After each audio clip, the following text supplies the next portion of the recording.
یہی بات صاحبزادہ حامد رضا نے کتنے مہینے پہلے کہی تھی کہ اگر ہم خان کو جیل سے نکالنے میں ناکامیاب ہے تو ہم 5 سال اسمبلی کمیٹی کھیلیں گے. Not possible. 47 کی حکومت چلے گی. 47 ہمارا حق ہے. آئین اور قانون بہت واضح ہے اس بات پہ. جو پارٹی لڑے گی جو جیتے گی اس کو سیٹ ملے گی. یہ اپنے آپ سے نئے قانون بنا کے جو ہارا ہے اس کو سیٹیں دو. لیکن یہ تو ہونا تھا جو 300 ووٹ لے کے آئے اس کو پی ایم بنا دیا, جس نے 1 ووٹ بھی نہیں لیا اس کو پریزیڈنٹ بنا دیا, جس نے 17 ووٹ لیے اس کو سی ایم بنا دیا. یہ تو مذاق بنا دیا پاکستان کا. نیکسٹ اسٹریٹجی کیا ہے, کیا لائے مل آپ لوگوں کا؟ اور امن احتجاج جب تک یہ ملک ٹھیک نہیں ہوگا. سمپل. تو اڈیالہ کے باہر بھی جانے کا پلان ہے آپ لوگوں کا؟ اگر آرڈر ملا تو جائیں گے. خان کا آرڈر آیا تو جائیں گے. خان صاحب نے ابھی تک آرڈر نہیں دیا. نہیں, میں خود ان سے ملی ہوں. انہوں نے کہا ہے وکیلوں کو نکالو 3 ہفتے پہلے. لیکن علیمہ صاحبہ نے کہا تھا گنڈاپور صاحب کو کہ خان صاحب کبھی بھی آپ لوگوں کو آرڈر نہیں کریں گے, وہ کبھی بھی نہیں کہیں گے آئے نکلیں. صحیح فرما رہی تھی کہ میں نے علیمہ آپا کو خود بولا کہ میرا حلقہ نکلنا چاہتا ہے. ڈیٹ ہمیں دے کے تھی, بس تھوڑے دن کی بات ہے. تو کس چیز کا انتظار کر رہے ہیں آپ لوگ؟ آئی تھنک خان کا اشارہ ہوگا. پشتو میں کہتے ہیں نا, خانہ اشارہ کا بیائے تماشا کا. اچھا, پھر تماشا کریں گے لوگ. ایبسولوٹلی. وطن کے لیے کچھ بھی قربان ہے. پاکستان کے لیے ہر چیز قربان ہے. ٹھیک ہو گیا. تو گرمی نہیں لگ رہی؟ بہت تپتی ہوئی دھوپ ہے. پاکستان تپتی دھوپ برداشت کر رہا ہے, ہم بھی کر لیں گے. ایسے کیا بڑی بات ہے کہ آج ایک مرتبہ پھر چیف جسٹس پاکستان کی عدالت کے سامنے کھڑی ہیں, کیا فریاد لے کر آئی ہیں؟ کوئی فریاد نہیں ہے, حق مانگنے آئے ہیں. ہمارا حق ہے. آئین اور قانون بہت واضح ہے اس بات پہ. جو پارٹی لڑے گی جو جیتے گی اس کو سیٹ ملے گی. یہ اپنے آپ سے نئے قانون بنا کے جو ہارا ہے اس کو سیٹیں دو. لیکن یہ تو ہونا تھا جو 300 ووٹ لے کے آئے اس کو پی ایم بنا دیا, جس نے 1 ووٹ بھی نہیں لیا اس کو پریزیڈنٹ بنا دیا, جس نے 17 ووٹ لیے اس کو سی ایم بنا دیا. یہ تو مذاق بنا دیا پاکستان کا. عوام ڈزنٹ میٹر. چلو ٹھیک ہے, عوام از یوز لیس, ڈزنٹ میٹر.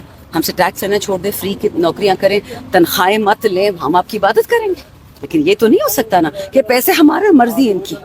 مقصد کیا لے کر آئی ہیں وہ بتائیں. ایک مقصد حقیقی آزادی پاکستان کی. خان کی آزادی کی بات کرنی ہے. خان صاحب کے اوپر تو سنا ہے کہ ایک اور کیس ڈالنے جا رہے ہیں اور وہ بھٹو طرز کا ہو سکتا ہے. پاکستان آزاد ہو گیا تو خان آٹومیٹک آزاد ہے. وہ شیر کا بچہ جیل میں بیٹھا ہوا ہے, اس کے ڈیلے پہ ڈیلے آفر ہوتی ہیں جو ہم سنتے ہیں. کوئی کہتا ہے لندن چلے جاؤ بھگوڑوں کی طرح, کوئی کہتا ہے سیاست چھوڑ دو, کوئی کہتا ہے -1 پروگرام اپنا لو, کوئی کہتا ہے 2 سال خاموش ہو جاؤ اور یا جیل بیٹھو. کہتے میں جیل بیٹھتا ہوں. اس کے پاس کمی کیا ہے؟ بچے, پیسہ, نام, عزت, چلا جاتا ہے, لندن نہیں جاتا. کچھ لوگ کہہ رہے ہیں کہ پی ٹی آئی میں جو ہے ڈویژن ہے, کچھ لوگ کمپرومائزڈ ہیں. شاید یہ وجہ ہے کہ عوام سے اس طرح تعارف نہیں ہے جس طرح ہونا چاہیے. دیکھو, ہر پارٹی میں ڈوز اور ہاکس مفاہمتی مزاحمتی ہوتے ہیں. ہمارا جو ینگر کراؤڈ ہے, ینگر تو نہیں کہوں گی, وہ چاہتے ہیں مزاحمت کے, خان کو فوراً نکالو. ہمارے عوام والے کہہ رہے آپ نے ووٹ اسے لیا تھا کہ خان کو نکالنا ہے. جب خان جیل میں پڑا ہے آپ لوگ کیوں ڈیسک بجا رہے ہیں اسمبلی میں؟ بات تو ان کی بھی ٹھیک ہے. یہی بات صاحبزادہ حامد رضا نے کتنے مہینے پہلے کہی تھی کہ اگر ہم خان کو جیل سے نکالنے میں ناکامیاب ہے تو ہم 5 سال اسمبلی کمیٹی کھیلیں گے. Not possible. میڈم, جو پیچھے عمارت ہے اس پر آپ حق اپنا لینے آئے ہیں, تو کیا امید ہے حق مل جائے گا؟ عمارت سے کوئی امید نہیں, اپنے رب سے امید ہے. یہ لوگ کہتے تھے کہ خان ختم ہو گیا, خان کو کوئی ٹکٹ لینے والا نہیں ہوگا. ایک ٹکٹ 27 لوگ تھے, نام دے رہے تھے اپنا. 8 فروری کو کون نکلے گا؟ پورا پاکستان نکلا الحمدللہ. وہ لوگ جو میرے ووٹرز نہیں بھی تھے انہیں کا بھی مجھے ووٹ پڑا ہے. پھر 9 فروری کو انہوں نے پرانی چیٹنگ کر لی, بٹ ڈزنٹ میٹر. دیکھیں, ایمان اور سجدہ صرف رب میں ہے. میڈم یہ بتائیں, شہریار افریدی کا معاملہ سامنے ہے, آپ نے کہا کہ اگر وہ استعفیٰ دیتے ہیں تو آپ استعفیٰ دیں گے, تو ابھی تک کیا پیش رفت ہے اس حوالے سے؟ کیا راضی کر لیا گیا ہے, کیا ہوا؟ شہریار, عثمان ڈار, میں بتاتی ہوں, شہریار, عثمان ڈار, ریحانہ ڈار, عمر ڈار, ان سب کے ساتھ بہت تکلیفیں ہوئی ہیں. ٹھیک ہے, ان کی فیملیز پہ بھی ہوئی ہیں. یہ غزالہ سیفی میرے ساتھ کھڑی ہیں, ان کے ہسبینڈ کو ابڈکٹ کر لیا تھا. بہت کچھ ہوا ہمارے لوگوں کے ساتھ. پھر بھی خان صاحب کے ساتھ کھڑے ہیں, ڈاکٹر نوشین حامد, رخسانہ بی بی میرے ساتھ کھڑی ہیں. یہ ساری ہماری MNAs ہیں جو آ کا دریا تیر کر گئے. ٹھیک ہے, Shahryar is one of them. اب جب پارٹی میں کوئی ایشو ہوگا, کیونکہ وہ کور کمیٹی کا حصہ ہے, میں نہیں ہوں, اور اس کو اس سے ڈس ایگریمنٹ ہوگا, وہ تو بولے گا. ہم تو اس پرائم منسٹر کی پیداوار ہیں کہ جب اسد عمر کو ایز فائنانس منسٹر خان صاحب نے ہٹایا تھا, ہم خان صاحب سے لڑے تھے. ہمیں حق ہے بولنے کا, ہم ڈیموکریسی ہیں, ہم ان موروثی خاندانوں کی طرح نہیں ہیں کہ ہم جوتے پالش کریں.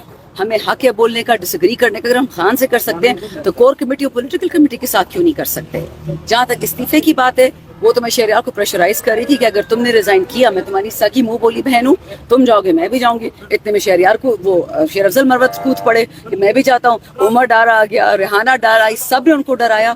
And at the same time اتنے سارے ایوان میں آپ لوگ عمران خان کی رہائی کے اوپر بات کریں. شہریار افریدی اپنے دکھڑے سنائے, اپنے غم سنائے. بہت سارے لوگ جس طرح آپ کریں کہ آپ کا دریا عبور کر کے گزرے ہیں,